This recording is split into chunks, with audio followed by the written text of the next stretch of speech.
துளாராசி அன்பர்களுக்கு இந்த வாரம் அனுகூலமாக இருக்கும். உங்களால் உங்கள் உடன் பிறந்தவர்களுக்கு நல்லது நடக்கும் அப்படின்ற மாதிரி சொல்லலாம். கூட பிறந்தவங்களோட சேர்ந்து நீங்கள் ரொம்ப மிங்கிள் ஆகிறது, அவங்களோட நல்லா ஒருங்கிணைந்து போகிறது, ஒற்றுமையாக இருக்கிறது. சின்ன வயசில் எப்படி அண்ணா தம்பி அக்கா தங்கைன்னு சொல்லிட்டு அந்த குழந்தைகள்லாம் சேர்ந்து இருப்பாங்களோ, அதுபோல் வயசு அதிகமாகி திருமணமாகி தனித்தனியாக போன பிறகும் கூட இருக்க முடியும் அப்படின்றது உங்களுக்கு இந்த வாரத்தில் தெரியும். யாரெல்லாம் கூட பிறந்தவங்களோட இருக்கீங்களோ அவங்களோட இவ்வளோ நாள் அந்த அளவுக்கு டச் இல்லை, ஏதாவது இன்னைக்குன்னா பார்த்துக்கிட்டா நல்லது கெட்டதில் உண்டு அப்படின்ற மாதிரி இருந்தால் இந்த வாரத்தில் ஏதாவது ஒரு தொடர்பு உங்களுக்குள்ளே வரும். நீங்களே பேசுவீங்க.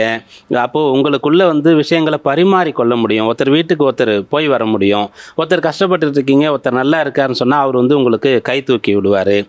கல்யாணம் ஆகாத இளையவர்களுக்கு திருமணம் பண்ணி வைக்கணுன்ற எண்ணம் மூத்தவர்களுக்கு வரும். இப்படியாக சகோதர பாவம்னு சொல்லக்கூடியது இந்த வாரத்தில் ரொம்ப நல்ல பலனை தரப்போகிறது. அப்படி சகோதரர்கள் சேர்ந்து இருக்கிறதுனால நடக்கக்கூடிய மிக முக்கியமான நல்லது என்னன்னு கேட்டால், பெற்றோர் திருப்தி அடைவாங்க, சந்தோஷப்படுவாங்க. பெற்றோருக்கு இருக்கக்கூடிய முதல் கேள்வியே தனித்தனியாக கேட்பாங்க. ஒரு ஜாதகத்தை கொடுத்துட்டு வேலை எப்படி இருக்கும், கல்யாணம் எப்படி இருக்கும் அதெல்லாம் கேட்பாங்க.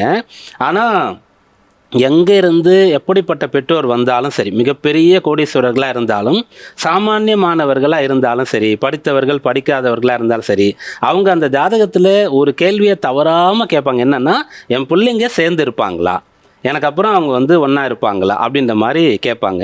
நிறைய சொத்து சேர்த்து வச்சவங்க கேட்குறதுல கூட பரவாயில்ல, அது சொத்து வீணாக போயிடுமா, அடிச்சுப்பாங்களா, கேஸ் ஆகிடுமான்றது எதுவுமே இல்லாதவர்கள் கூட அதை கேட்பாங்க. அப்படியாக உடன் பிறந்தவர்கள் சம்பந்தமான அம்சம் இந்த வாரத்தில் சாதகமாக இருக்குது. உங்களுக்குள்ளே சண்டை சச்சரவு பிரச்சனை வழக்கு வரைக்கும் இருந்தால் சரி பண்ணிக்கலாம்.